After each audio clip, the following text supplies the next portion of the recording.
Okay, so today we're going to be looking at alcohols. The first of them, which we're going to deal with, which you're quite familiar with, is going to be ethanol.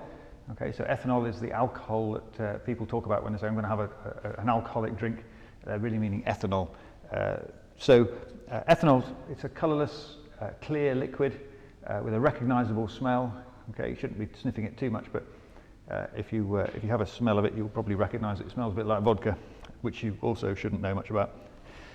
So I'm going to pour a little bit into a beaker here, and then add sort of a similar amount of deionized water. I don't know if you can see that, but these two liquids are miscible; they mix together. Okay, which is quite nice, because if you make yourself an alcoholic drink, you don't want the alcohol at the bottom and the water at the top. You want them to mix up nicely together. There's no two layers between these two things. There's only one solution there. So fully miscible. Not all organic compounds are. Some organic compounds you will get two layers. And the other thing we perhaps look at is the pH of this mixture that we've made. So dip a little bit of this indicator paper in here and see what happens to that. Okay, so no,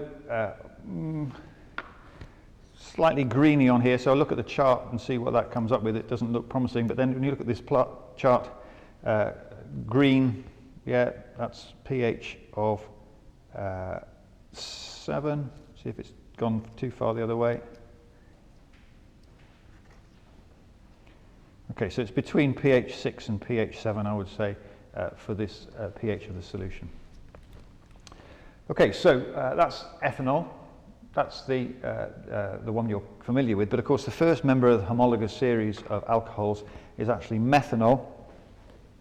And methanol sometimes added to ethanol in order to try and make it less drinkable.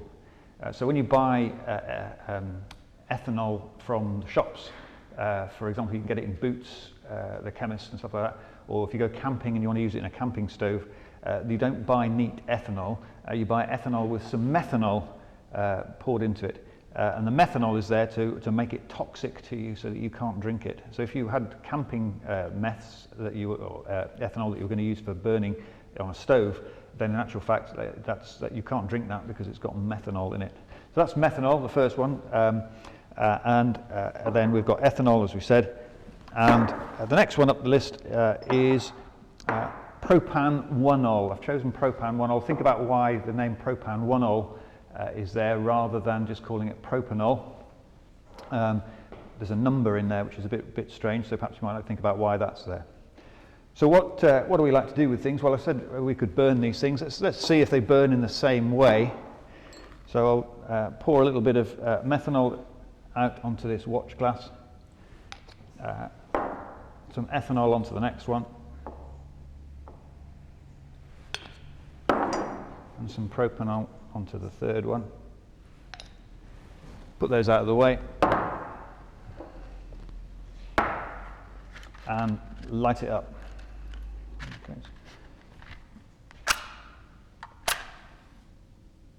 Okay, so I'll do them at the same time if possibly can. Okay, I don't know if you can see, well, you can't see, the methanol flame is really nearly invisible. It is actually there, okay, it's hot, but you can't actually see it. Ethanol you can see a bit better, and the propanol you can see even more clearly. So a more orangey flame going through the series methanol, ethanol, propanol. Okay, and the reason for that difference is, of course, propanol's got more carbon in it, C3, C2, C1 compounds. So this one basically is not getting sufficient oxygen from the air in order to burn completely. So whenever you see an orange flame, that's like the safety flame on a Bunsen. The reason for that, of course, is the air hole is closed. It's not getting enough air to burn nicely. So when you open the air hole on a Bunsen flame, you get a nice blue colour because it's got more oxygen from the air getting to it. So that's very similar to what's going on with the methanol. It's got enough oxygen in the air to burn all the carbon that's there in each molecule, whereas propanol is not quite getting enough